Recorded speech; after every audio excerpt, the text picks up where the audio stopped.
Personal Finance for Dummies was my business education. On average, I see between 100 and 120 patients a day. Problem is, I don't speak a word of English. I would carry a big English-Arabic dictionary with me. And whenever I see a word that I don't understand, I would look it up and highlight it. Okay, that's what it means. You have no choice but to succeed. I decided to stay in a hotel and wake up early and walk 8.5 miles to the interview. We closed on the practice on February 29, 2020. This was 2 weeks before COVID. At just 14 years old, Dr. Eli Halabi left everything he knew behind. His home in Damascus, Syria, his friends, his culture, and he landed in Brooklyn, New York, speaking barely a word of English or Hebrew.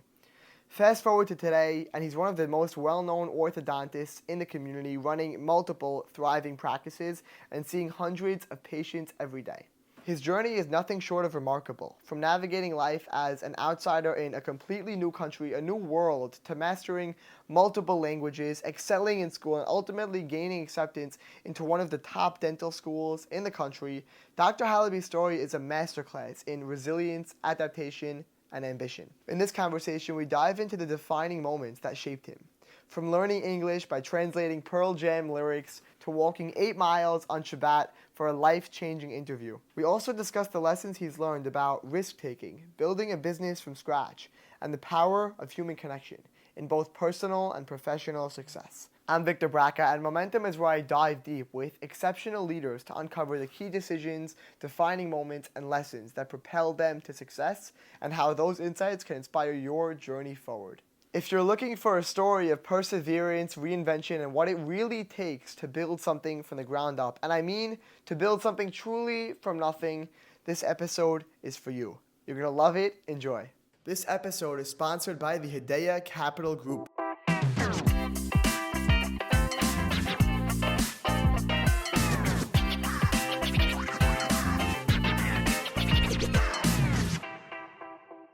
Dr. Eli Halabi, welcome to Momentum.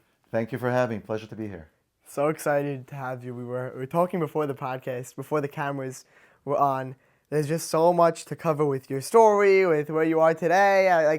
You have so much to share. So I'm very excited to jump right into it. Okay, thank you so much for having me. I just want to say first that I'm very proud of you. Nothing gives me more pleasure of seeing a former patient with a beautiful smile. That's right. That's right. To see young patients of mine, former patients of mine, become so successful and prosperous and do amazing things with their lives, it just gives me a lot of nahat. This past year, I got invited to 4 weddings where both the groom and the bride were both former patients. That's great. So it's unbelievable for me, and it's just one of the perks that I have as an orthodontist. Beautiful. I love it. So you know what? I want to use that as an introduction to who you are. So tell us, who is Dr. Eli Halabi? What do you do?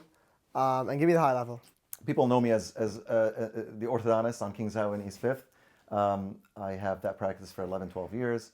I also have a practice in Deal, New Jersey that I've had for several years now. I'm involved with the Sephardic Bikor Cholim.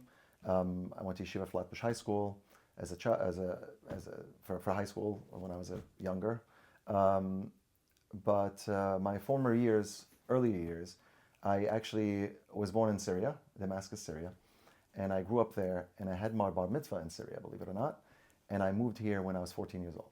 So tell me, what was life like growing up in Syria? And we're going to touch on, obviously, that, but also coming to America. But let's start with, growing up, your upbringing. What was life like, and how do you see that different from the way kids grow up in New York City? Sure. So, growing up in Syria, obviously there were only 4,000 Jews living in Syria when I was there. And we knew we were Jewish, we knew we were different. There was a Jewish quarter where everybody lived. I lived right outside of the Jewish quarter. And there's many stories that I hear through my parents and me growing up of what experience was like for Jews living in Syria at that time. But for me personally, my parents were very educated. My father was an agricultural engineer, and he never worked as an engineer because you can't make money as an engineer over there. So he was a teacher for a few years, and then worked in textiles. We had a very modest living, And my mom was a pharmacist, actually. It's very hard for Jews to become pharmacists and for women to become pharmacists. My mom was both. She didn't work as a pharmacist. She was a housewife, but my parents really valued education. They wanted their children to really have the best education possible. The majority of the Jewish kids went to a Jewish school, but my parents decided to send us to a French Catholic school. So me and my brothers went to a French Catholic school in Syria, which has very, very high level education there. And my first language, as you can imagine, is Arabic, because that's what we spoke. And my second language was French. Why did your parents choose to send you to a French Catholic school? They valued education, but more importantly, like, where did you get your Jewish Very good. values? So my identity as a Jew, when I was a child, sorting out my identity. Am I a Jew? Am I Syrian? What am I exactly? My parents didn't want to compromise my Jewish education, so they hired a rabbi who came to my house every night and who taught me basic Aleph Bet. I knew how to read Aleph Bet, I knew how to pray, I knew for my bar mitzvah, I knew how to read the parasha. That was the extent of it. I didn't understand Hebrew, I don't know what it was saying. And I didn't learn Gemara or the stories, I don't know anything about Chumash. All these things I did not know. We were very traditional. Since I went to Catholic school, I had to go to school on Shabbat. So that was, to me, I was very confusing, because I knew other kids did not go to school on Shabbat, but I had to. And in school itself, they looked at me. They knew I was Jewish, and in the school, a lot of people asked me, "Did you experience any anti-Semitism in school?" And the answer is, it really depends on the time period. The Jewish experience in Syria really depended on the political situation with Israel, right? So my father grew up in the 60s as a young man, and the whole Eli Cohen story that happened. Right. There was a lot of anti-Semitism back then because they looked at Jews as possible spies or a possible threat to Israel. And if there were a conflict with Israel, things reflected negatively on the Jews in Syria. So so I was born in 1979. It was after the 73 war, which Syria believes they won. Really? And things, right. So after 48 and 67, things were terrible for Jews in Syria. Sure. After 73, things calmed down. Israel gave back Sinai to Egypt, and there was relative peace between Israel and Syria and Egypt. And things calmed down between Israel and Syria, and things were much, much calmer for the Jews in Syria. People knew we were Jewish, and they tried to separate Zionism and Judaism. Like when I went to school, the Catholic school had Muslim students in it, and it had a couple of Jewish students in it, including myself. Sure. We would salute the flag every morning. The Syrian flag. The Syrian flag. And they taught in school that Judaism is a religion that we respect, but Zionism is a colonial idea that some Jews adopted to take land that doesn't belong to them. Sure. So there was a separation between a Jew and a Zionist. Right. And the Jews who live in Syria are not necessarily Zionists, they're Syrian. And we should respect them, and they live in peace. So that was the rhetoric growing up there myself. Of course, there were anti-Semitism. There's tension between all religions. You know, I went to Catholic school, and there was tension between the Muslims and the Catholics, and tension between Catholics and the Jews. But Catholics are a minority, and Jews are a minority. So we always stuck together, because if something happens to us, they were more likely to side with us than otherwise. That was how I grew up. I was a stranger because, you know, me myself as a person, I wasn't sure. Like, am I a Jew? Am I Syrian? Do I root for, like, when I'm watching a soccer match, am I rooting for Syria because it's my country? And we did. You know, we had Syrian pride, but we also knew that we were different. And whenever there were news about Israel, I would hear my father listening to the voice of Israel from Jerusalem in Arabic, and I'd ask him, you know, like, are we supporting Israel? Like, we want Israel to win? Like, we want Israel to be good? And what are we? So I knew in secret that we are pro-Israel, but you couldn't like voice it out. For sure. And of course, you can't wear a kippah and walk around the street with the yarmulke on. So tell me, what went into the rationale of leaving Syria, moving to America? Okay, very well. So Jews before 1992 were not allowed to leave Syria. We were looked at not as hostages, but as a bargaining chip against Israel. There's 4,000 Jews living there at the time. I was one of them. If you decided to go, let's say you want to go on vacation, you want to go visit your grandparents in America, you want to go somewhere else, they would give permission to half of the family to leave. So we used to take turns. My mom would take two of us one summer, and my dad would take the other two. The other summer. I have three brothers. They did this to ensure that not the entire family didn't leave and never came back. They don't. In 1992, there was a treaty between Israel, America, and the United States to allow all the Jews to leave.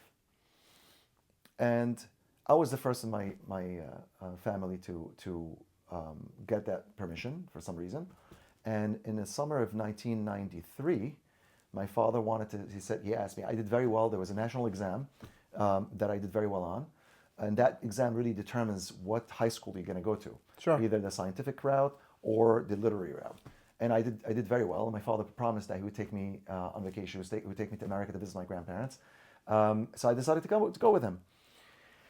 So I came here in late June of 1993, thinking that I'm going to stay here for a couple of weeks and go back, and then wait for my parents to finish, my brothers and my parents to get the permit, and probably it's going to be a year before we move to America. We knew we were going to move to America, and I thought it's going to be a year later.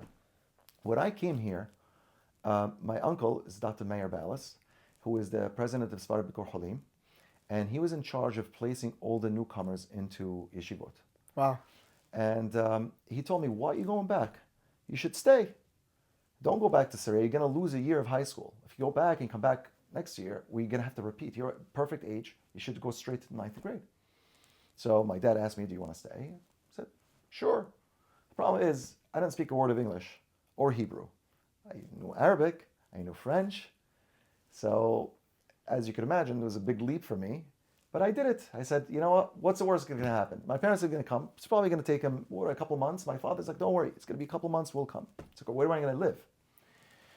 So my aunt, Aunt Arlette, she was a newcomer herself. She lived in a 2-bedroom apartment on Avenue in East 8th. She had four kids and pregnant. And she said, listen, I'll watch you for a couple of months. You could stay by me. And then when your parents come in, you go live with them. And you start high school. This way you don't lose a year. And that's what happened. As you can imagine, my father went back. And I had clothes just enough to last me for a couple of weeks. Now, I'm staying a little longer. They sent me to camp. It was Camp Salams, all for the new newcomers. They were in this camp on East 3rd and Avenue S. It was fun, and then everybody spoke Arabic. But then reality hit when I started the first week of high school in Yeshiva Flatbush.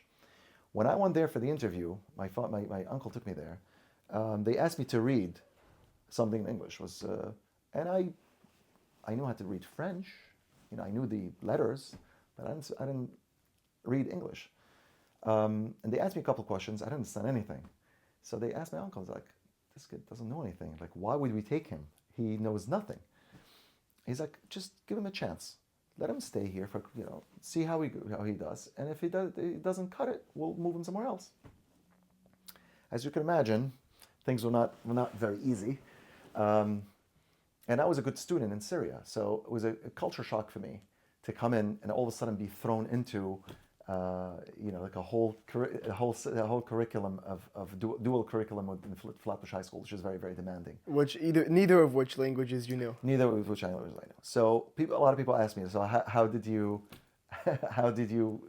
learn English, right? So I remember wanting to learn English as quickly as possible. So I would carry with me a big dictionary. This is before the time of iPads and iPhones. So I would carry a big English-Arabic dictionary with me. And whenever I see a word that I don't understand, I would look it up and highlight it. Oh, okay, that's what it means. And I started getting into music. I like music. And back then, I had a cassette player. And I would get I was into Pearl Jam and Metallica and Green Day and all these 90s music. My cousin got me into it, and I would get the cassettes, and I would get the pamphlet out of it and look at the lyrics, listen to the Walkman, and I would look up the words that I didn't understand. And through that's how I learned. Wow. And also I'm a big Mets fan. How did I become a Mets fan? I grew up playing soccer in Syria, so baseball was a completely new game to me. So my cousin Eli told me, let's go watch the Mets. Let's go to the Mets game. So he took me to Shea Stadium. It was much cheaper to go to a Mets game than a Yankee game. You need $5 and a can of Pepsi to get into Shea Stadium. And I would listen to the broadcast on 660 with Howie Rose, and while watching the game, and I learned the rules of the game and English just listening to him. Wow. Now, we used to listen to Joe Beningo on the overnight show on 660, and that's pretty much how I learned how to speak and how to. It took years, obviously. This is not overnight, but that's how I learned. Watching the Mets and listening to music. And carrying around a dictionary. So I used to walk around, I saw exit signs everywhere. It's like, what is this word, exit? We don't have exit signs in Syria. So I would go back and look it up. Oh, exit, that's what it means. Wow. Now, as you can imagine, it was a complete culture shock for me going from Syria to here. In Syria, there are a lot of conveniences that we have here that didn't exist in Syria. The best way I could describe it, Syria in the 80s, when I grew up in the early 90s, was like America in the 1930s, right? We didn't have electricity on 24 hours a day. That didn't exist. They used to shut off the electricity and shut off the water also to conserve energy. So to me, when I came to America and I went to my aunt's house and I turned on the lights, so I asked her, you're telling me if I turn this light on, it could stay 24 hours on with that being turned off? She's like, yes. I'm like, for the whole day? She's like, for many days. And nothing will happen? Nothing will happen. To me, that was amazing. Wow. Also, as you can imagine, refrigeration there, because the electricity is not on the entire time. There are certain things, you can't have ice cream in your house. If you want to have ice cream, you have to go to a store that had a generator, that sold ice cream. So my aunt lived across the street from Seatown. So I remember the first day I walked across, went to Seatown, and I go in, I see aisles of refrigeration and ice cream everywhere. And it's open 24 hours. You can literally go in and get ice cream anytime you want. To me, it was like, whoa, my mind is blown. Wow. There are a lot of things, we lived in a socialist country in Syria, right?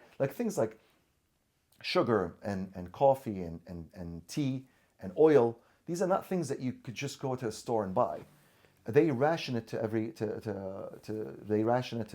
people based on how many people are lived in the household. So we're a family of 6. They would give us coupons, and I used to dread the beginning of every month because my dad would make me stand online for 6-7 hours to give the coupons and get the ration for the month for rice and flour and sugar and tea. And that's what it is. And if you run out, you run out. You have to wait for next month. Wow.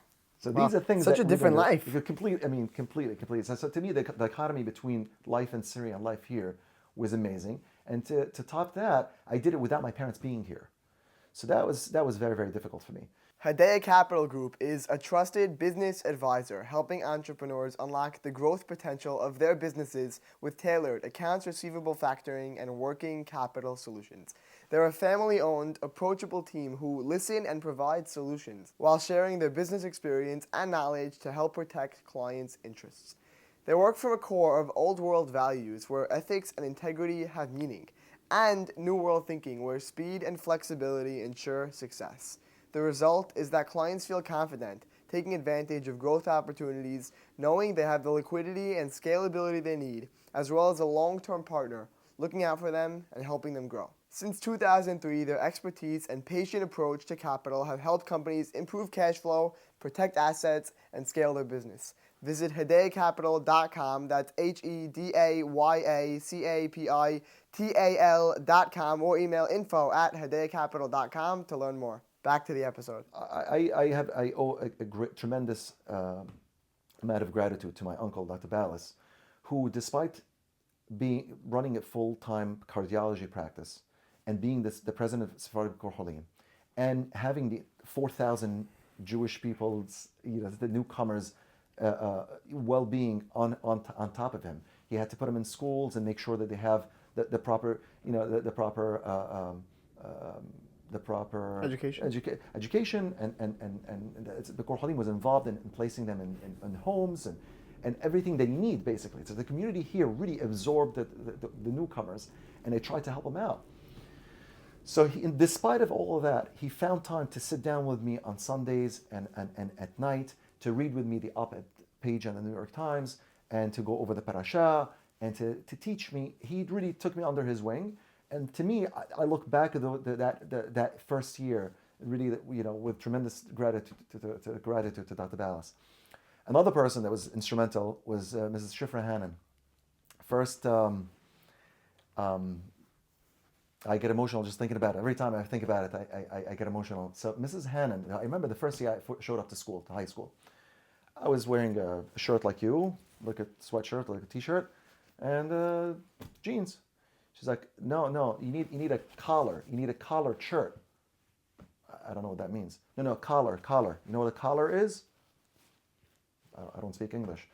So they got my uncle on the phone. He said, you need a shirt. He told me in Arabic, you need a shirt with a collar. Now, I just came a couple of weeks ago. I don't have a shirt with a collar. So she knew. She felt bad for me. The next day she came in with 3 shirts from her husband. Her husband gave me 3 of his own shirts. Wow. And those are the 3 shirts that I wore the first year of high school. Now, Mr. Hannon is a big guy. God bless him. He's an extra large. I was a puny little kid. I used to tuck the shirt in, a couple of times. But these are the shirts I wore the first the first year of high school. Now, also, we didn't have heavy coats in Syria. I didn't have a heavy coat. So also, Mrs. Hannon got me a coat. She made sure she had one of her children. Also, she teach me English. You go to her house, and I sat down with her, and she taught me basic things. Another thing that's a complete culture shock between Syria and here is that we didn't have central heating and central cooling in Syria, right? So in the summer, it's boiling hot. You open the window. And in the winter, it's freezing cold. You're in the desert. It's very, very, very cold. We used to have a firebox in one of the rooms, and I used to go fill up the gas and fill up the firebox and light the match, and we all used to sit around the firebox to get warm. The rest of the house is freezing cold. My room didn't have a firebox, so I used to run and hide under the covers every time I wanted to sleep to get warm. So when I moved to America, and I went, I said to my aunt, I'm like, you're telling me it's negative 10 degrees outside and I could be in a t-shirt and shorts inside? She's like, yes, there's heat everywhere coming out of the walls. To me, that was amazing. I never heard that before. So that was crazy. Another thing is a few other instrumental people in high school. I remember a couple of months into freshman year of high school, Rabbi Besser came up to me and he said, Eli, I noticed that the freshman seminar is coming up in a couple of weeks and you didn't sign up. And I didn't have the money to sign up for it. It's $300, and who's going to give me $300 to go to the seminar? So I told him, no seminar for me, no. He's like, no, I want you to come. And he realized that was probably a money issue.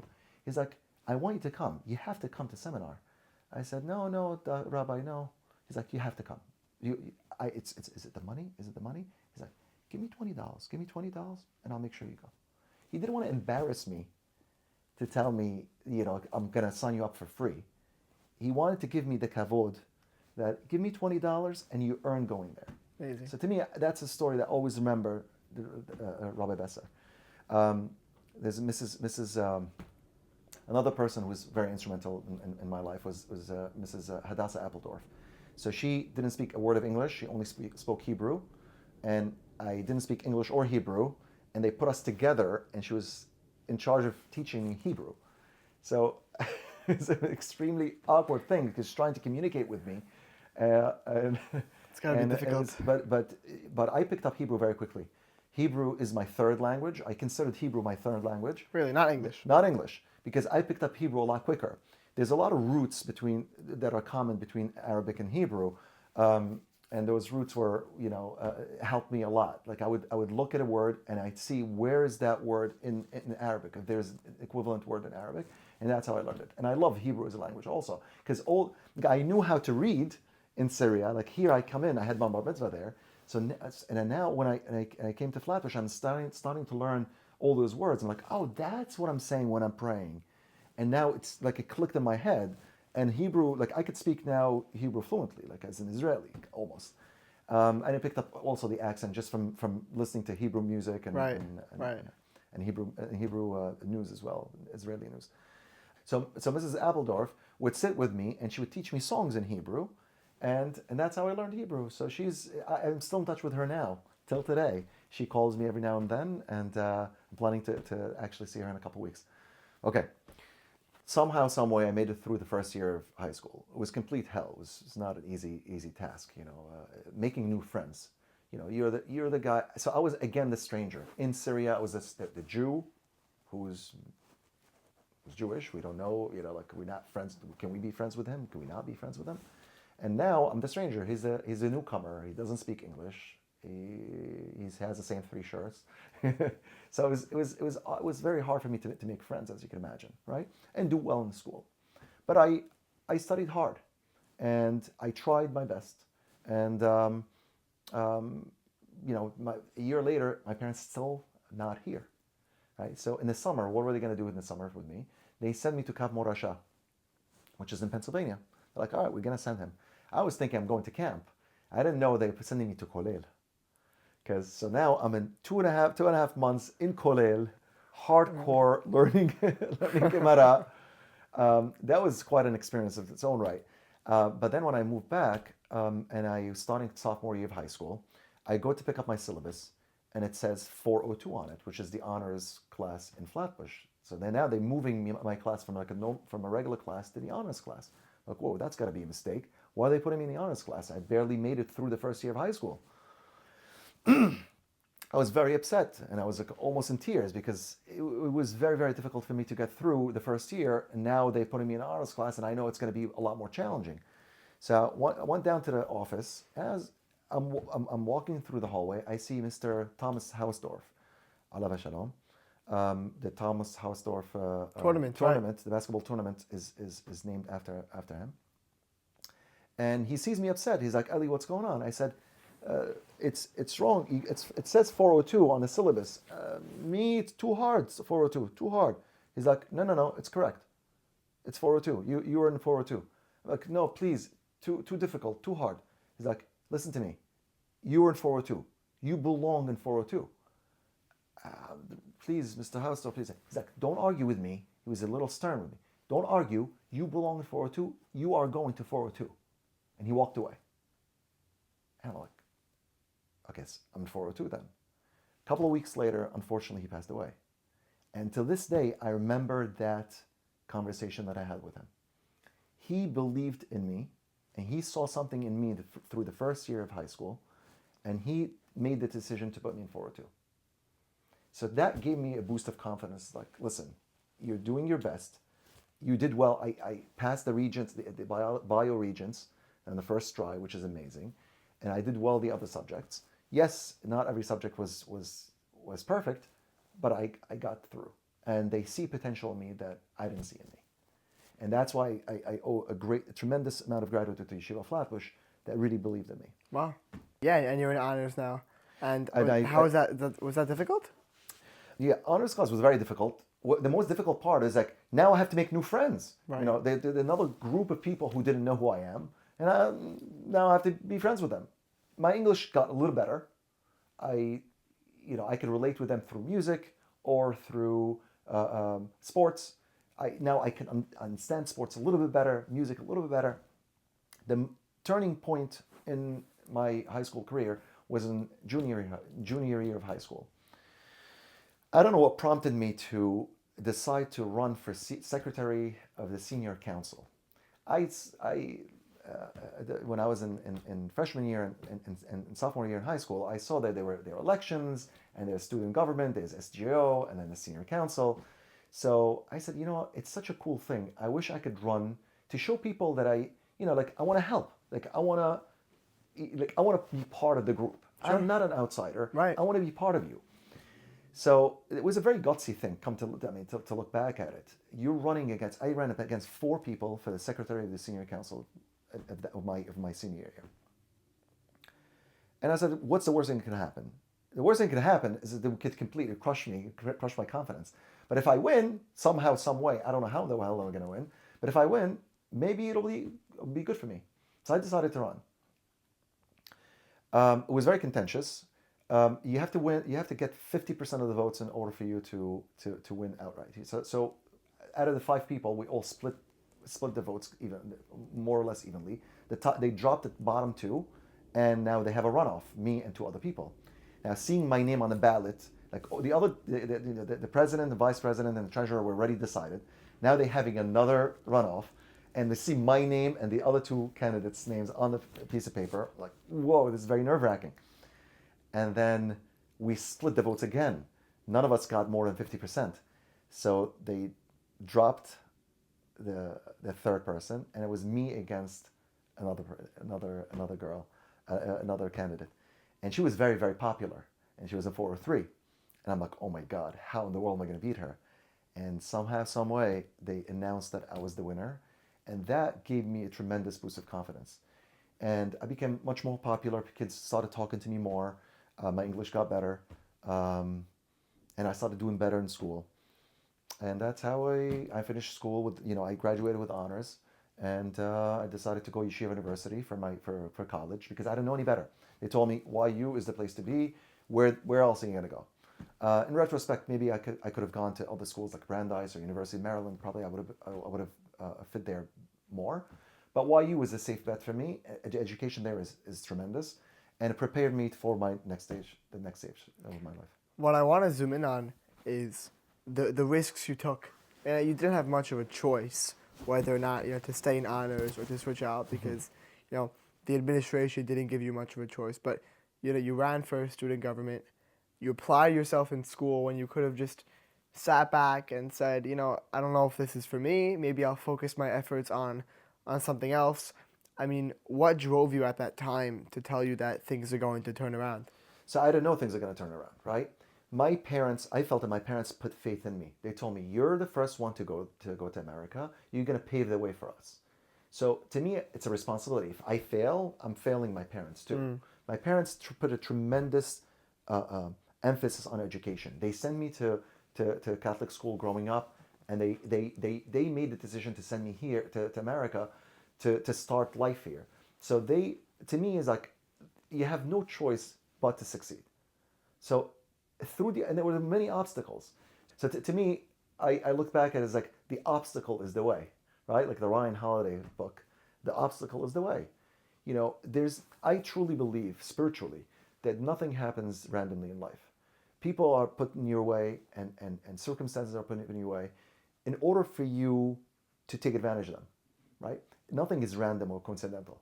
So if it happened to you, and you try to explore it, the good things will happen to you, right? So to me, I had no other choice. Just do it and see how it goes. Now looking back at it, I'm like, I had such guts to do what I did. It's amazing. I'm half the man now that I used to be back then. And I really admire that kid who did all these things. And I think that kid and his perseverance is what made me who I am today. Right. Yeah. So in college, I didn't know what I wanted to do with my life. I knew that there's no business I'm not going to go into business. There's no family business to go into. I had to become a professional. So I had to find a profession that is going to be interesting to me, and it's also going to make me make a good living with it. So I didn't know what I wanted to do. I was a pre-med. I took all the bio courses, and I was actually an art minor in college. Interesting. Because I thought maybe I wanted to be an architect. I'm very artistic. I love painting and drawing, I actually painted the cover to the yearbook for my high school, for Yeshiva Flatbush High School Really? class of 1997. And I take a tremendous pride in that. It was a beautiful, beautiful cover, and it's still, till now, it's one of my prized art piece. Beautiful. And I blew it up, and I have it hanging in my office. And a lot of people, till today, they say they see that piece, and it speaks to them. That's amazing. Yeah, That's gotta be. I'll show you one. I'll show you what it's really a special piece. So I am, I'm very artistic in nature. So like I could sit down and paint and draw for hours and not be distracted. So like I thought maybe architecture would be a path for me. But I took pre-med courses, and I was very good at sciences. My brother had just started dental school. And he told me, you know what, if you're really good with your hands and you're really artistic, maybe you should give dentistry a shot, right? Dentistry is a very unique field. People don't know it has 7 or 8 specialties, and they're all very different. Even though you're working in the mouth, you're working with teeth, but they're very, very different. Just different way of practice and different way of doing things. So I said, you know what, maybe I'll apply to dental school. And that's how I ended up applying to dental school. And Yeshiva YU is very known in placing their students in top schools. Sure. And I wanted to go to a really good school that gives me the best chance of specializing, because I don't want to be a general dentist. I wanted to specialize in a field that would interest me. I don't know what that field is. Once I get in dental school, I'll find out what that is. So I applied to all the schools in the Northeast. And I got accepted to Stony Brook, which is a tremendous school. It's a very small class. Financially made sense because, who's paying for school? So it's a state university. It would make sense for me to go there. But then somebody told me, oh, you should apply to Penn, University of Pennsylvania. I had no clue what University of Pennsylvania is. It's an Ivy League school. What's an Ivy League? I don't know. So just apply. That's one of the best. This is the top school, dental school probably in the country. I applied there. They gave me the interview, and this is a crazy story. They gave me the interview, and I applied also to Temple University, which is also in Philadelphia. I've never been to Philadelphia before in my life, and this is before the time of internet. Like you're not going to go and book a hotel in Philadelphia. So what I decided to do, I picked up a duffel bag, put clothes in it, went to Penn Station, took a train to New Jersey to New Jersey Transit, took New Jersey Transit to Philadelphia. And I scheduled the interviews at Temple University on one day, and the next day at Penn. I show up to Temple University interview. Now, mind you, I have no hotel to stay in. I have no idea where I'm going. I took a cab. I went to Temple. I had the interview there. As I'm leaving, I go into the elevator. I see a guy with a kippah. So I said, Shalom Aleichem. He said, Aleichem Shalom. What are you doing? I was like, I had an interview here. He said, great. How did it go? I said, great. It was pretty good. He said, where are you going now? He's like, I don't know. I'm going to go find a hotel. I was like, what do you mean go find it? It's snowing outside. I said, I'm going to walk around. I'm not from the city. I'm going to walk around, find a hotel, check in, and wake up in the morning and go to the Penn interview. He's like, no. You come with me. And he took me to his house. Wow. He stayed in his house that night. Wow. And his wife drove me to my Penn interview the next morning. Oh, that's amazing. So interview I got late because the lady was driving me from North Philly to West Philly. It was a lot of traffic. She had to put her kids she had to drop off her kids to school. I'm like, I'm late to my interview. I got to get there. Finally, I got there. I was 20 minutes late. He was very annoyed. But I told him, listen, so I told him what happened. I told him the story. He's like, you just showed up to Philly without having any plans? I said, yeah, just showed up. He said, I read your personal statement, how you grew up in Syria. I really wanted to meet you. And we started a conversation. And then the interview was supposed to be 20 minutes, 25 minutes. I was there for an hour. Wow. And people were knocking on the door. I was like, Doc, you got other people that you have to interview. So he told me, I'm so happy I came just to meet you today. It's like, wow. That was very special. Dr. Robert Enling, his name was. And so when I got the acceptance letter to Penn, I was very excited. But it was the tuition is extremely high relative to Stony Brook, which is an incredible school as well. But I knew there was a special scholarship for the top 20% of the applicants who apply to Penn. They get 50% of the tuition as a scholarship. So I called up the admissions office and I asked them. I said, "Is that still in play? Am I?" They're like, "Actually, we're gonna decide on it this weekend, and we'll call you if we decide. Your name's definitely on the list. We will call you if you get the scholarship." And thank God I got the scholarship. Wow, And amazing. I ended up going to Penn, which is probably the best decision, one of the best decisions I've made. Wow. It was an incredible school. The level of education is just unbelievable, and that's what got me, what got me to the next step. If we Go. yeah, Go no, on. no. If we just think for a moment that you're growing up in Syria, you grew up in Syria, you moved to America first year of high school. You knew zero English, zero Hebrew with a dual curriculum school, and you go on to University of Pennsylvania, an Ivy League school, one of the best, if not top dental programs in the country.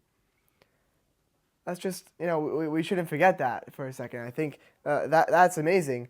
I don't know how you feeling how are you feeling when you get into Penn, looking back at the past 10 years of your life. Right. The most daunting thing when you're in school, especially at graduate level, is like, how are you going to pay for the school, right? So I had no choice but to take student loans, right? You need financial aid, you had to take the student loans. And I wanted to take as little as possible just to pay for the tuition and maybe live in a dormitory with other people. So I remember my brother Mo, my older brother Mo. He's a dentist. He's a great inspiration for me. And because he also paved the way. He went to dental school, so I went to dental school. I wanted to be like him. I always wanted to be like him when I was growing up. He told me, when I told him about like how nervous to take out so many student loans, he said, "Listen, take more than you need." And I'll tell you why. Because you are going to be alone and you have to be comfortable. If you're comfortable, you will study better, study harder, and if you do that, you'll get better grades. If you get better grades, you'll get into a better specialty program. If you get into a better specialty program, you become a specialist and you'll get a better job and you'll make more money. And then you'll pay back those loans. Think about 30-year-old Ellie. He probably feels bad for 18-year-old Ellie who's struggling, and he would be happy to pay him to pay for his student loans. That's how you're gonna like it, and that's how you should look at it. And that stuck with me till now, right? Now when I pay back my student loans, I'm happy to pay it back because I really wanted to make myself comfortable. And now, thank God, I'm in a position that student loans, to me, even though I still pay them now, years and years later, but it's still, to me, I do it happily because that's what got me to where I am now. And I feel bad for 18-year-old Ellie. I feel bad for 14-year-old Ellie. The Ellie back then struggled, and I want him to feel good. So I wanted to help him, and this is my way of helping him, for helping myself in the past. So student loans is a big topic, and I know a lot of people now they have to take student loans. Of course, you shouldn't take student loans out to become a sociology major. You should do it for actual for a profession that's going to make you money. But that to me was a tremendous advice from my brother. So I did. I took out student loans, and I got a nice apartment, 1-bedroom apartment. I lived there by myself. I furnished it nicely just because I wanted to do well. The first year in dental school, I actually got my furniture from Bukor Halim. I went to the thrift store on McDonald Avenue. I got a couch for $25 and a bed for $125. Wow. And I rented a U-Haul, put them in, drove them to Philly. Wow. And that's what I did. Wow. What I want to ask you about is, in a world where you're from Syria, you're a Jew, and you're in a whole new world in terms of you came from Yeshiva Flatbush, where there's a Syrian Jewish community built up where you were in Brooklyn that didn't exist in Pennsylvania and Philadelphia. How did you stay true to your values while also advancing yourself professionally? Great question. So obviously, you're in a foreign city. I wanted to be as close to the Jewish life at Penn as possible. So I prayed at Chabad. The Chabad house is across the street from the dental school, so it's convenient for me. Every morning I'll go, put on tefillin, pray, and go across the street to the dental school. For Shabbat, I went to the Hillel house, and I was very involved. I was involved with them. I was with the graduate students and with the undergrads as well. And of course, like I owe a tremendous amount to Flatbush and to Yeshiva University that the core of my Judaism stayed with me, right? I didn't compromise it just because I was in an Ivy League school and there's a lot of interaction with the Goyim. That, to me, I always looked back at my roots in the community and my roots as a Jew. And this hops on to the next topic, where the next level, the step of my career, I decided to apply for orthodontics, to become an orthodontist. Orthodontics is a very unique and hard specialty to get into. Only the top 2% of applicants from dental school actually get accepted to orthodontics. Which is the top 1% of the top 1% of the top 1% who get into Penn, who get into the dental program, right? But I knew Penn had a good name, and I had good grades at Penn. I worked really, really hard to keep my grades up. And I love dentistry. I mean, dentistry as a profession, as a whole, because it's very artistic. There's an art and science to it. But orthodontics specifically spoke to me. It deals a lot with growth and development, and I like as a discipline, I really fell in love with orthodontics when I was in dental school. So when I applied for the specialty program, I applied everywhere, right? Just like I did in dental school, I applied everywhere. Whatever I got accepted, because it's extremely hard to get in. Sure. So I got a few interviews. One interview was in Washington, D.C., Washington Hospital Center in Washington, D.C. Now, what's unique about this program is they only take 2 students a year. There's thousands of people apply. They interview 20. They take 2. Wow. Right. So I got a phone call from one of the residents there. He said, congratulations, you got an interview. The interview is going to be on October 23rd, which happens to be on Shabbat. I said, all right. So in my mind, I'm going to go stay in a hotel across the street from the hospital. And I'm going to just walk across the street and go to the interview. He's like, but on Friday night, there is a dinner where the residents meet the applicants and they tell them about the program. Sure. Okay. Is it important to go to this dinner? Sure, it's very important because that's how you learn about the program. Where is this dinner? It's in Bethesda, Maryland. Where is Bethesda, Maryland? It's about 8.5 miles away from Washington, D.C. Okay, that's a problem. What am I going to do for Shabbat? Right? I didn't tell. Well, I was asking him, is it walkable? Is it doable? He's like, why are you asking all these questions? He's a guy from the South. He never met a Jew in his life. So I told him I'm a Sabbath observer. I keep Shabbat. He's like, do you want to come to the interview or not? I said, yes, I want to come to the interview. He's like, all right, this is what the date. This is when we expect you to be there. Great. Long story short, I decided to actually stay in a hotel in Bethesda, Maryland, right next door to the restaurant. Sure. And wake up early and walk 8.5 miles to the interview in Washington, D.C. In retrospect, that was probably an insane idea because I looked up the way and I went online and I went on MapQuest and I typed in the 2 addresses and MapQuest gave me the path, the route, how to go from Bethesda, Maryland to Washington, D.C. Now, these are driving directions. They were not walking directions. So I printed it out, but it was just vague and too long. So I zoomed in and I drew a map of all the streets that I'm going to walk across throughout the 8.5 mile, because I don't want to get lost, right? So I printed it out. I went to the dinner then on Friday night. I met the residents. I learned a lot about the program. It's a tremendous program. It's very, very unique, very small. They have 20 professors and only 2 students. So it's a very specific and a very focused program. I went to the hotel room afterwards, went to sleep, woke up in the morning and started walking. Took out the map and I walked through all the streets.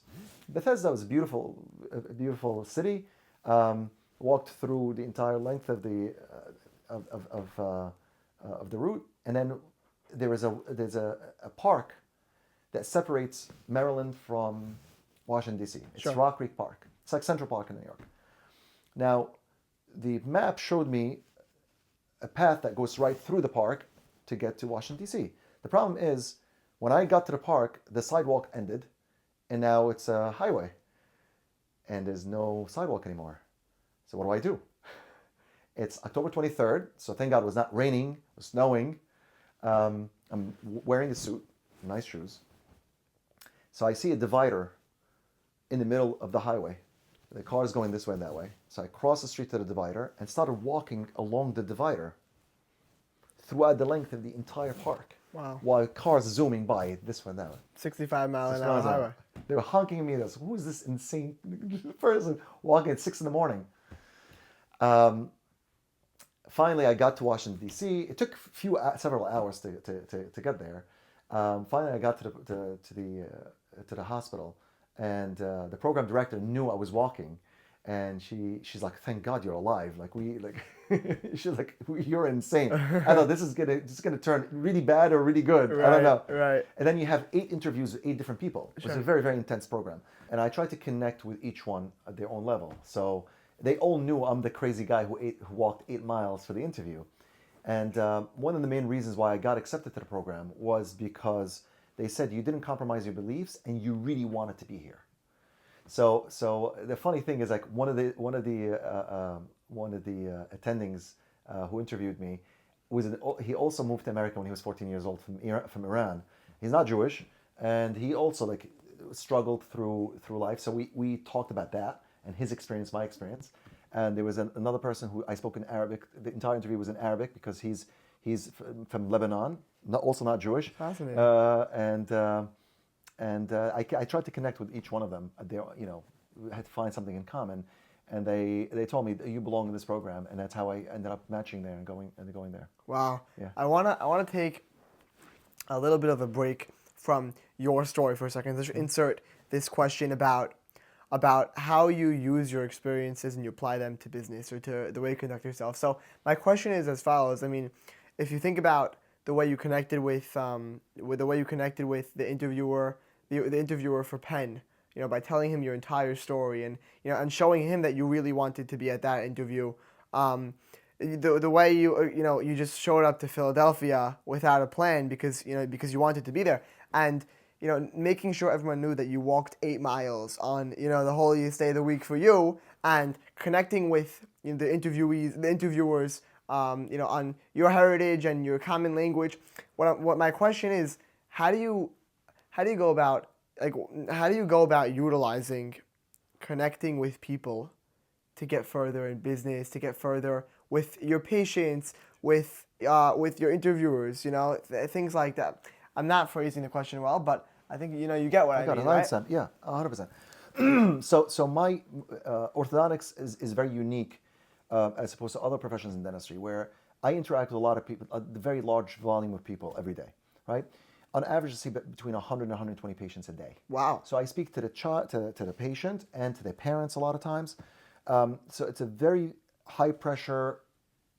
It's a social experience, though, right?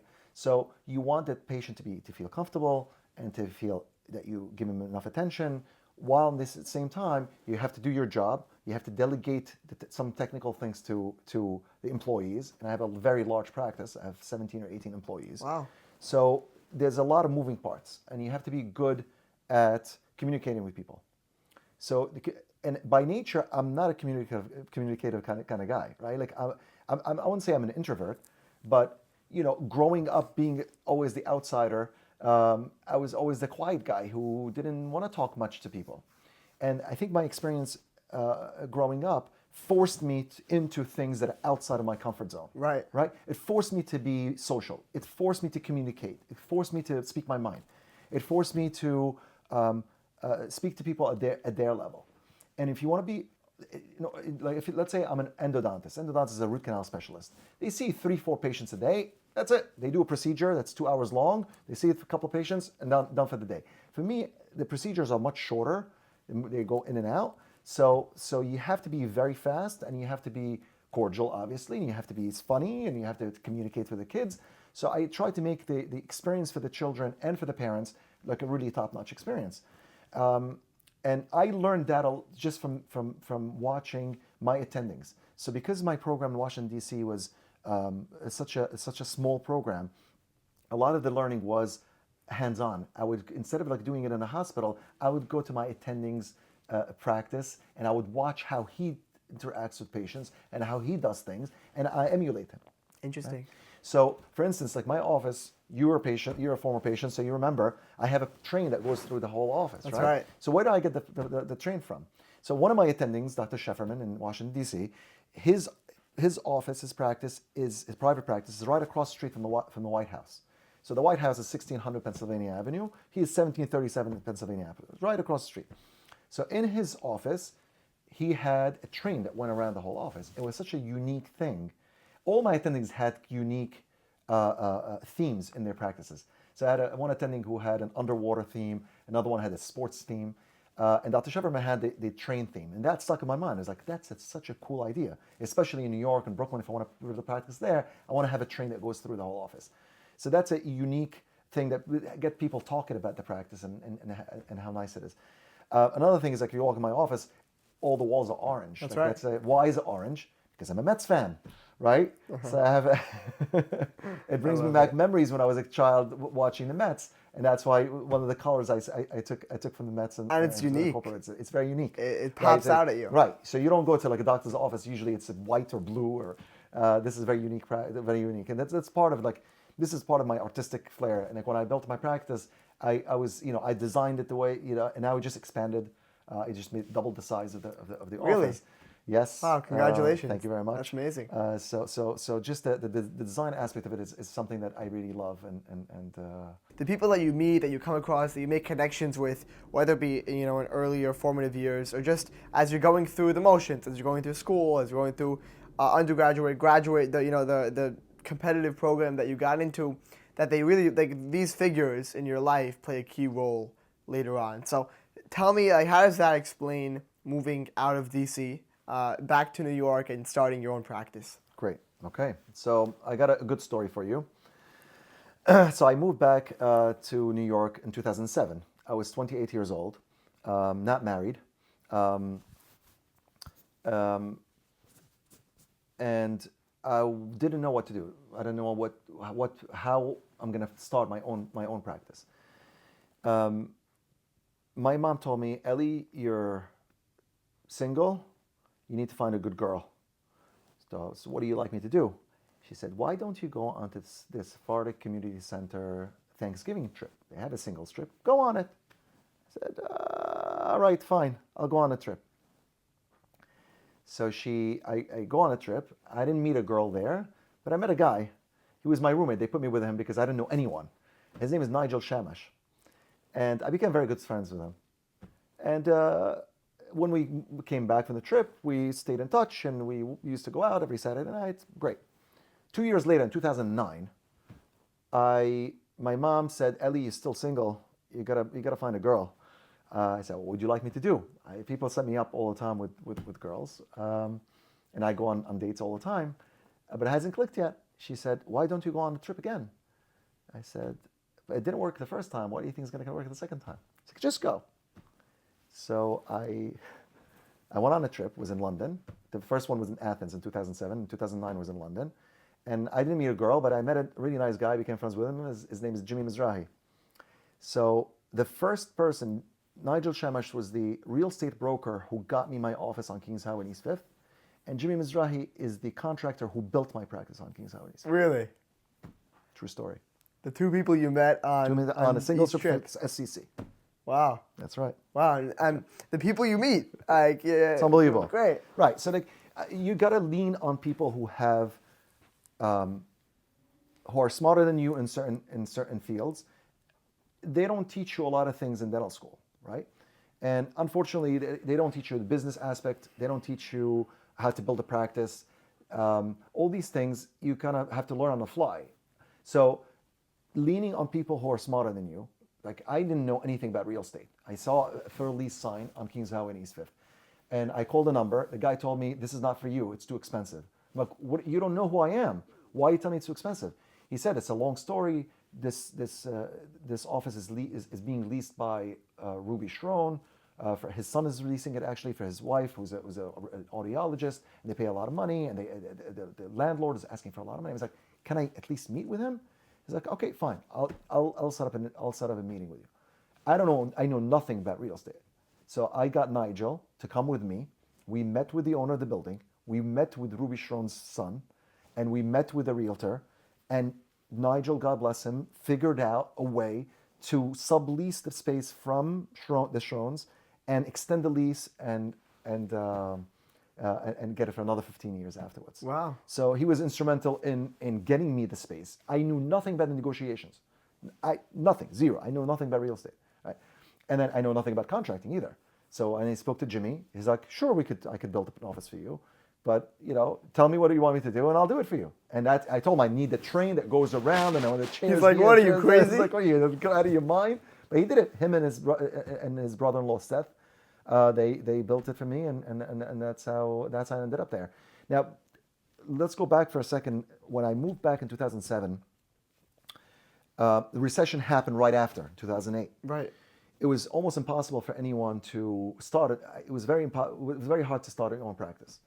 So I worked as an associate in a few places, and I would travel all over the tri-state area. I would travel 2 hours drive to multi-specialty practices. I would do the orthodontics for them, and they would pay me for the day, whatever it is. And I did this for several years before I took the leap in 2011, 2012 to build my own practice. I remember one story when I first graduated and I moved back. There was one orthodontist who had a couple of practices, and he was opening a third one in New Jersey. And he told me, it's a brand new practice. I want you to go and start there for a day and see how it goes. Now I'm fresh out of school. Like, I don't know how to tell the assistants and delegate things to them and it's the first time in private practice ever. So I go in, so I asked the assistants, I said, how does he like to put the brace? Does he like to band the molars? Does he like to bond the molars? What does he like to do? So she told me, this is the protocol that we usually do. Great. He called me the next day. He said, I'm sorry, you can't work with me anymore, for me anymore. I was like, why? He said, you're asking too many questions. Like, you don't have the experience. I need somebody a little more experienced than you. I said, I was just asking to see how you like things to be done. I know orthodontics, like I learned it. He said, I want you to go gain experience for 6 months and then call me again. So I was so distraught. I said, listen, I know you have a practice in Brooklyn. Why don't you let me come to the practice any day you want, and I will assist you as an assistant, not as a doctor. I would clean the instruments, I will tie the patients, I'll take out wires, whatever you want me to do. I just want to shadow you until you're comfortable giving me the job back. He's like, really? You would do that? I said, yeah. So to him, it's like, he was taken aback. He's like, you're willing to negate your ego as a doctor. Like, you just went to graduate school, postgraduate school, you have a postgraduate degree, you're willing to become an assistant. I told him I would do it for free. Wow. He's like, okay, come Friday. I went on Friday. He said, all right, go, let's go. And he would show me cases, like, how would you treat this case? How would you do this? This is how we do, this is how we do. And I would tell him, like, my ideas from my schooling. And he saw, like, 3 months later, I did this for 3 months. Me and him, I would go every other day, I would spend the day with him, and he felt comfortable with me. He's like, I think you're ready. He gave me his practice in Jersey. I ran it for 3 years before I decided to open my own. Yeah, so how did you take the leap to start my own practice, right. So a lot of people really try to talk me out of starting the practice on Kings Highway. Why? Really? Because you're building it's a big space, and you're taking a huge loan. You already have student loans I have to pay back. And you're starting from scratch. Wouldn't it be better to buy an existing practice? They were not existing practices that are for sale. So to me, if I wanted to bring my own style, and I wanted to bring my own flair to the practice. I don't want to buy somebody else's practice. I wanted to do it on my own. So I said, we'll start slow. So I went to the bank, picked up the phone, called Bank of America. I want a loan. I want to build a practice. Okay, give us a business plan. I'm like, I have no idea what to write. Like, give us a business idea. So I put up a couple of things like, why do you think your practice is going to be successful? So I told him, listen, I love what I do. I'm pretty good at it. I have experience, a few years in as an associate, This is a growing community. There's a lot of children. I think I could do very well here. So, all right, we'll lend you. How much you want? I have no idea. Let's ask Jimmy. So, all right, if we got to build it out, it's going to cost you 300 grand, whatever it was. And they approved the loan and it went to it. My father thought I was insane. He's like, why don't you just rent a space from somebody, like rent a chair, start slow and build it out? I said, no. I wanted the person who comes into my office to have the experience. Wow, this is a beautiful practice. This is what I want to be. So I took the leap of faith and I built it. And if it takes a while for it to succeed, let it be. I'm working as an associate in other offices. Whatever I make there will cover the cost of this practice until it becomes successful. So it took a while for me to do the build out. And then when I opened up, I had no clue how to run it. I had no employees. I had no marketing ideas. I just put a big sign, Halabi Orthodontics, put a logo, and I got a phone number, and every phone call that comes in goes into my cell phone. I'll pick it up, and I'll schedule an appointment on the Google Calendar. Wow. That's what I did. And it was just you? It was just me in the beginning. Wow. One random girl called me up. She said, I saw the sign. I'm an ortho assistant. Do you need an assistant? I said, the truth is, I only need somebody like half a day a week because I don't have any patients. So the main thing is like, in the beginning was definitely hard because people would come in for the consultation and I would do my thing and I would show them, okay, this is what you have and this is what I'm able to do for your child or for yourself. And then the question is like, why should I come to you and not to somebody else? Like, what do you bring in that is unique to you? So I don't want it to be money, right? I don't want to be the cheapest guy in the world, that come to me because I'm cheaper than anybody else. It's not a good strategy, right? You come to me because you trust I'm going to do great by you, right? And it's a service business. You are coming, I'm providing a service, so the service should be pleasant and it should be convenient for you. So if you want to come in on a certain day, if you want to come in at night after school, I'll be there after school. If you want to come in early in the morning, I'll be there early in the morning, right? These are the days I'm here. And I promise to take care of your son or daughter, or for you, if you want to straighten your teeth, this is what I would do. Now, me, myself, as you can imagine, I needed braces badly. Like my teeth were coming out of my nose. I had terrible teeth. That's why if you look at my yearbook picture from high school, I smiled without showing teeth. So I was very self-conscious about my teeth, my own teeth. So when I was in residency, I got braces. Because I said to myself, how can I tell people to straighten the teeth and my teeth are horrible, right? So I got braces. I was an adult. I was dating girls with braces on, right? So to me, your smile says a lot about you. It's your confidence. Like when you have a nice smile, you're much more confident, much more confident of yourself. You have better self-esteem.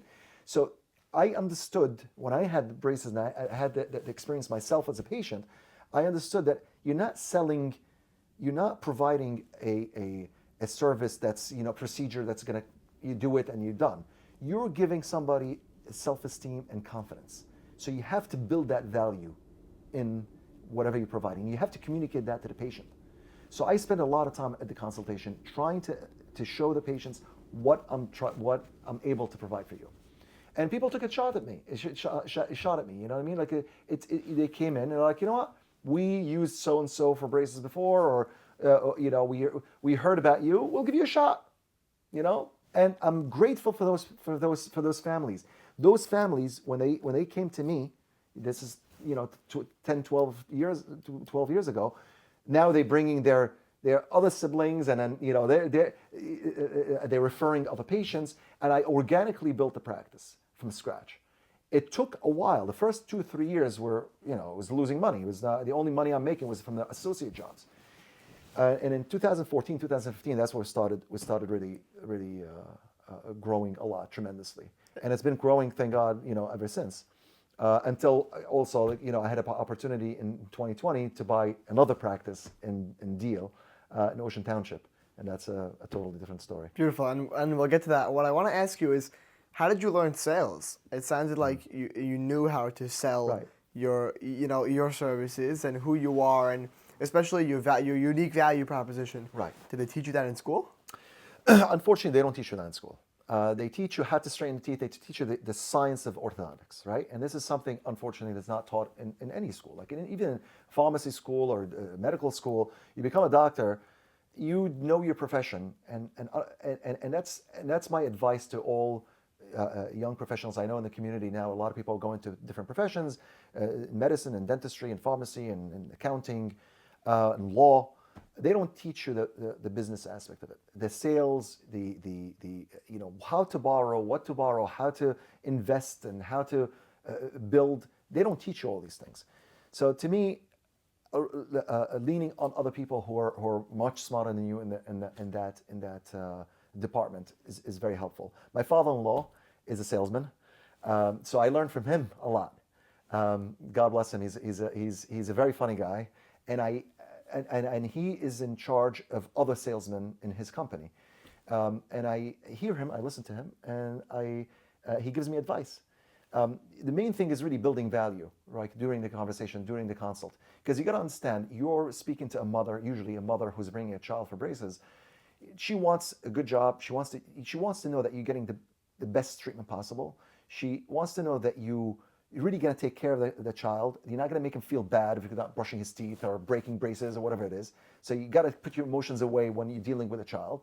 And you got to speak to the child at their own level. So when they come to the consultation, I try to make it a very unique experience, right? So they see the atmosphere. Everybody's smiling. They see the train going around. They have an ice cream station and have a coffee station for the parents. You're coming in, and I'm not trying to sell you anything. I'm trying to show you what we provide. If this is the practice for you, great. If it's not, God bless. I'm not trying to sell you anything at all. And I think when you take the business aspect out of it, really things like start flowing. Like when you don't look, it's part of our mission statement. We never look at ourselves as business. We don't. We look ourselves as human beings trying to help other human beings. That's it. Orthodontics is our passion, and helping people is our goal. That's when you merge the two, money will come. And I focus on that a lot with my employees, with my office manager. My office manager has been with me, Angela, for the past 10 years. Angela's the best. She's the best. I get that a lot. So she's been with me since 2014, so it's almost 11 years. Wow. So and people like her. She's a people's person, and she helps also with the financials. Like when I go in I talk about a treatment, she goes in and she talks about finances, and she tries to make it as easy and pleasant to the patient as possible. Right. No one wants to be hit with a huge bill. So we'll make it manageable. We'll stretch out the payment plan. We'll work with your insurance. We'll make it as easy and painless as possible, and people really appreciate it. I want to shift into what you've learned running your own practice for the past 15 or so years. And can you tell me some of the top business lessons that you've learned that, you mentioned they don't teach you this in school, and you seem to have learned it on the job and while doing it. So what were some of those things? One of the main things is you have to build a good team around you, right? You have to have competent people to do the work. I cannot be, in the beginning, I was the receptionist and the assistant, and I used to pour up my own models, and I was a lab tech, and I was the doctor, and I did everything. If you want to scale your business and be more successful, you got to delegate. And unfortunately, doctors, majority of doctors, they go in, they work for hospitals or they have their own private practices, but they don't know how to delegate certain aspects and how to build a team.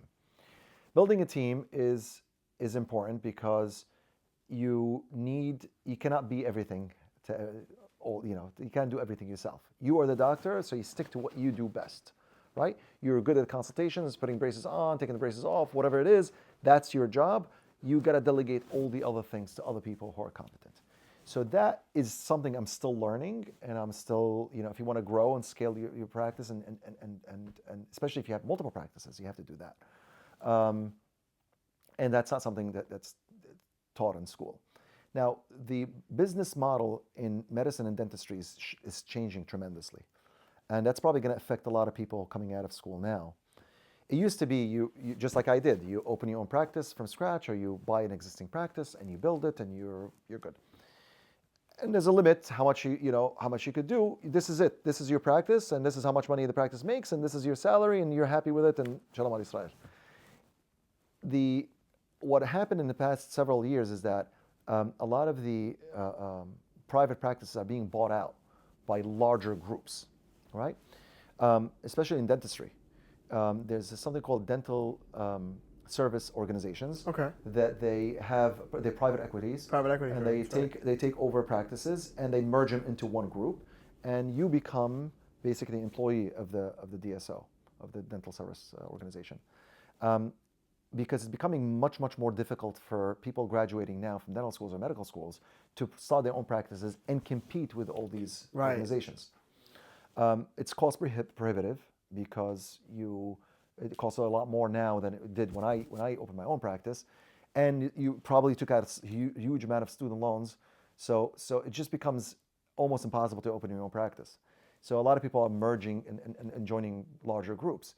That kills the business flair of the profession itself, right? So like meaning unless you are really good at business and you start your own DSO and you start your own private equity, and some people do that, and some people are they have business minds to do these things.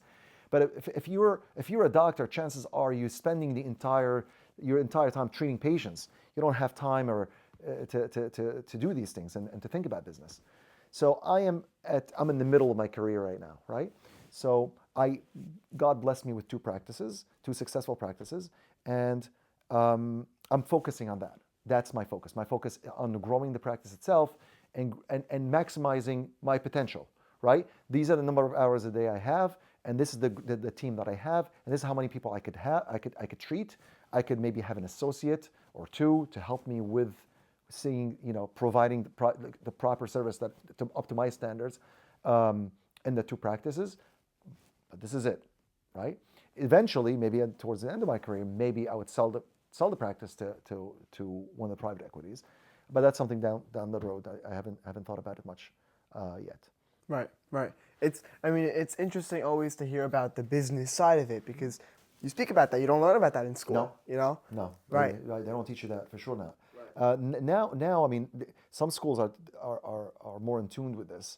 I know at Penn now they give you the option of getting an MBA while you're getting your dental degree. That's very interesting. Yep, and they would do it at cost. They barely charge you like much because they want you to do it, but you have to have a certain GPA and you have to maintain a certain standards. But it's I mean, dental school is grueling as it is. So taking an MBA on top of it, it's not for everybody. What do you recommend young adults, young people who are interested in medicine to do to teach themselves the business side of things? Great. So now we have access to a lot of things that I never had access to, right? The internet is a great example. Your podcast is a great example, right? So you got to learn early on. Don't learn when you graduate, right? So understand that you are a business, even though you're passionate about the profession that you're doing, and it's your hobby and it's your life, and your patients are very important to you. You still have to have a family that you have to support. You still have to have money coming in, especially living in a community that's financially very demanding. You have to make enough to be able to support yourself. So learning the business is very, very important. They are, and lean on other people who are smarter than you, like just like I said before, right? If hire an accountant who's going to teach you how to save on taxes, hire a consultant who's going to teach you how to grow the practice, hire a consultant to teach you how to invest your money for retirement. Lean on other members of the community. We live in this is the best community in the world. People are always eager to help you, right? Like me, I could think of SBH and many other organizations in the community that are willing to help you, and they're happy to help you. Lean on them. Don't only focus on the medicine aspect of it, or if you're a lawyer or if you're an accountant or whatever it is. Focus also on the business and have an idea what you want to establish. If you going in and your goal is to have a private practice, work towards that. And have in mind, like start thinking from the beginning, all right, this is the area I want to be in. This is how I envision myself to be in 5, 10, 15 years from now. I did not do this, right? I went in completely randomly. And whatever things were thrown at me, I thought I saw them as not a coincidental, like things that are meant to be for me, and I just jumped in. And it's every risk I took. Thank God it worked out. Now, is it going to work out for everybody? I don't know. But unless you try, you're not going to know, right? You got to jump in. To increase your odds of success, you have to be informed. You have to be educated and learn more before you jump in. Right, and it's the private school, the personal schooling. It's not just learning. Right. You know, exactly. It's not just learning in school, high school, college, university, and graduate, postgraduate. It's not just learning over there, but it's teaching yourself. Personal finance. You know, this is crazy, but it's 100% true for me. I learned how to open a Vanguard account for retirement from a CD that I played in my car. It's called Personal Finance for Dummies. Personal Finance for Dummies was my business education when I graduated.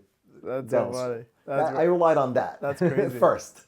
And then later on, now I learn, like I listen to things on social media and on YouTube, but you have access to a lot of things, and a lot of it is valid, you know. But people in the community who can help you, I think it's a great thing. Throughout the years of you starting your own practice, acquiring a practice, and running these two practices, I'm sure you faced many setbacks, many obstacles along the way. What was the biggest failure that you faced, and what did you take from that changed how you operate in business today? Got it. Okay. So it's not a failure, but it's definitely a setback.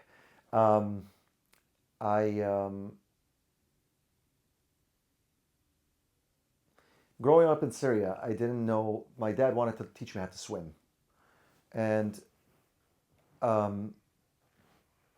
he enrolled me in a swimming lesson, and I had a terrible experience. I almost drowned because the instructor was terrible. He just threw me in there, and I had it. And That's the Syrian way. That's the Syrian way. Throw him in. Just throw him in. But I had a really terrible negative effect on me. And ever since, I've been trying to learn how to swim. I tried in high school. I tried in college. I still don't like water so much. And my wife is still. She's, God bless her, she really wants me to learn how to swim. And I still haven't learned fully. I know how to, a little bit, but why am I saying this? In 2019, I was in Deal for the summer, and my wife told me I should take swimming lessons, and I took swimming lessons with this lady. And she asked me, she's like, what do you do for a living? I said, I'm an orthodontist. She's like, oh, my best friend's husband is an orthodontist. His name is Dr. Kevin Lang. I'm like, oh, I've heard of him. I knew that the community in Deal, he's the orthodontist to go to in Deal. Says, I know he is. She's like, you know what? He mentioned that he wants to retire in a couple of years. Maybe you should speak to him. I said, I would love it if you put me in touch with him. She's like, sure. She put me in touch with him. So I went to his office. I met with him. Very nice guy. He has a nice practice. Old. He's been in orthodontist close to 40 years, right? So he said, listen, I'm getting older. I'm thinking of selling my practice. Are you looking to buy a practice? I said, tell you the truth, no, but maybe I am. I don't know. He said, all right, let's be in touch. Let's talk about it, So I said to myself, I'm growing practice in Brooklyn. How in the world am I going to buy a practice in Jersey? I know how to build a practice from scratch. This practice is outdated. It's not digital. Everything is paper charts. But he's a nice orthodontist. He's a great orthodontist. He treated a lot of patients in the community. Maybe it would be a good idea for me to talk to somebody who is also interested in buying a practice and buy it together with a partner. Sure. And grow it. There's been a lot of potential. So there's a guy I met randomly in Philly at one of the conferences. His name is Haim Towel. And I kept in touch with him. He's much younger than me. He's 8.5 years younger than me. He was in dental school when I was in ortho, and he told me he was applying for orthodontics, and then he sent me a message on Facebook, hey, I'm in orthodontic school in Rutgers. He's originally from Deal. He got married to a girl, moved to Teaneck, and it just stuck with me that I know this guy who is from there. Maybe I'll reach out to him. I knew he's going to graduate soon. I called him up. I said, listen, would you be interested in buying Dr. Lang's practice together, me and you? He said, sure, let's talk about it. let's look at the numbers. We hired a consultant. He came and praised the practice and the value of it and what it entails. Long story short, we got we decided on a price and we decided on the terms and we decided to buy it together. It's like, oh, what's going to happen? Like, you're in Brooklyn, I'm in Deal. I said, listen, let's work together. I will come in 1 or 2 days. You'll go in 1 or 2 days. We will keep Dr. Lang as associates to keep his name on the practice, so people don't get shocked like he's leaving and you're coming in. And we'll work that way. I said, great. We closed on the practice on February 29, 2020. Almost 5 years to the day. Wow. Right? This was 2 weeks before COVID. Right. We closed on the practice. We signed the documents. We now own the practice. We took a huge loan to buy this practice. He got paid. 2 weeks later, everything shut down. Now, how in the world, that no patients from then till end of June, there's no patients, you can't see anybody. And now patients are freaking out. Like, we just sent that letter saying that Dr. Lang is bringing on 2 new partners and people don't know who we are. We can't meet them. So now we're seeing patients on an emergency basis only. The moms who want to meet us are sitting in the car outside. They're not allowed to come into the office. The kids are coming in. We're all in masks. That was a huge setback. If we had waited 2 weeks to buy the practice, we probably would have gotten it at a discount. But that's what it was. We had to now, all of a sudden, kind of build ourselves up from nothing, because people didn't know who I was, who didn't know who Chaim is, and they only knew Dr. Lang. They got upset that, oh, he's leaving now. Is he leaving? Is he not leaving? Who are these 2 bozos coming in? So COVID definitely put a huge wrinkle on starting that practice or growing that practice. But thank God, now 5 years later, I'm the main guy there, and Dr. Towell is the main guy there. Dr. Lang comes in half a day a week. They come to see us. These are 2 community guys who are there, we updated everything for the entire practice. We rebuilt the consult rooms, and everything is digital. And the same experience, the experience that I had in my practice in Brooklyn, and all the things that that were convenient for me there, I'm bringing into this practice, trying to grow it also. And thank God, it's been great. Now, we don't rely only on people in the community. We reach people in Lakewood and Jackson and Wall Township and Brick Township, and we draw people from all over. But it's a completely different animal, right? So it's a completely different practice. This is an existing practice that we took over. That's a practice from scratch. So I have the unique experience of having lived both. Right. Growing one from scratch and having one that's existing that you're trying to grow. It's much easier when you have something that's already existing, because you have the cash flow and you have the patients and you have the name and you have the brand and you have people talking about it and people know who you are. Here, it took me a few more years to build it to the same level just because it was from scratch. Right. That's so interesting to hear both sides of the coin. You know what I mean? What drives you? I mean, you came from Syria at a young age, but an old enough age for it to be a real struggle. You speak 4 languages, and 2 of them you learned during high school, knowing none of the language that your peers were speaking. You went on to school, you went on to open your own practice and to acquire one, and thank God you're doing well, you're expanding. My question is, what drives you? It's a deep question. I think psychologically,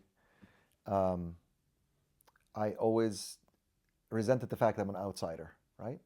So I don't want to be looked at as, the stranger or the outsider. So I push myself to relate to people and to show them that I could help you, and I could relate to you, and I could provide you a service, and I provide a value for you. And the community that we live in really helped me a lot, right? Be it Flatbush or SBH or other members in the community who really helped me growing up. And to me, what drives me is like, I want to give back some of that to other community members. So giving back is the main thing, right? And and making other people happy, right? Making people happy to me is very important. You come to my office, I want you to have a good experience, and I want you to have a pleasant experience, but I also want to build you up. So and it's something I learned with time. Like, kids don't want to go to the orthodontist. They don't like being at the orthodontist's office. They can be in pain a day or two later. So why not make it a really special time for them? So I relate with them. I relate to the kids. I write in the charts. Like, let's say I know David is going on a trip to Costa Rica with his family. Or he tells me that. Like, I ask him, like, what are you going to? I know he's going to Costa Rica. So I write it down in the chart in a private note. When he comes back his next visit, I say, hey, David, how was the trip to Costa Rica? His face, lights up. Wow, he remembered that I'm going to Costa Rica, and he tells me about it, right? So I'm relating at his level, and the kids love it. They want to feel special, and to me, I get joy seeing that, right? Because I didn't have that growing up. Like, I didn't have that in a sense that, people always looked at me as a stranger and the outsider, and they didn't relate to me so much. The adults did, other kids did not. So, like, I was sad a lot of times, and I was hurt a lot of times, and I learned to work with people and relate to them. And now, later on in my career, if I could make somebody else's day better, I want to do that, because it just gives me a lot of joy. You briefly mentioned giving back and how that's important to you. How do you give back? Why is it so important to you? I was given a lot growing up, right, by people in the community, and giving back is just paying it forward, right? So, a couple of years ago, I was involved with SBH, became a captain, and I was involved with a couple of cases that were really, like, close to my heart, and I see, like, how the struggles that I faced growing up. SBH was very involved in newcomers coming in and helping them out. And to me, part of paying forward is very important. And that's why I got involved with SBH. I like to donate a lot of services orthodontic services to members of the community who can't afford it. So through SBH, they call me up and say, this family, they have a kid who needs braces. Can you help out? Gladly. I would do it without even thinking about it, because this is the least I could do. It's my profession. It's another patient in the practice. I'd love to have them. I never turn anybody away, and it's just part of. It's just a culture, right? It's a culture. I learned it from another orthodontist in Maryland, actually. His name is Neil Kravitz, who is happens to be a Jewish guy. He's extremely giving and extremely generous. And he does not focus on money at all. And he's one of the most successful orthodontists probably in America. The focus is on abundance mentality. It's like, just give, don't expect anything in return, right? So you go out there and you just give. Things will happen to you naturally if you just give. If you focus on what's in it for you, then it becomes difficult for you to attain. If you just give it away, then it comes back to you. And it's a mentality. It's an abundance mentality where you don't focus on the minutia of, like, oh, did I get paid this much or did I get paid that much? And this is just me uniquely. I know other people would disagree with me. The business people would disagree with this approach, but this is just me personally, and that's how I approach things in life. Beautiful. In life in general, right? Even my relationship with my kids or my wife or my relatives, don't expect anything in return. Do it because you're supposed to give. You're not supposed to take. I was a taker as a child, and I had to take, but I saw the givers and their mentality and how amazing they were at giving me. I want to be like them. I don't want to be a taker. I want to be a giver. Looking back at your journey, can you pinpoint a specific momentum moment, a moment where things really started to take off for you, or you realized that that you gained confidence in yourself, your abilities? I am blessed to have several momentum moments. One is definitely that comes to mind is in high school when I won that election. That was definitely a momentum moment because It gave me tremendous confidence to that socially.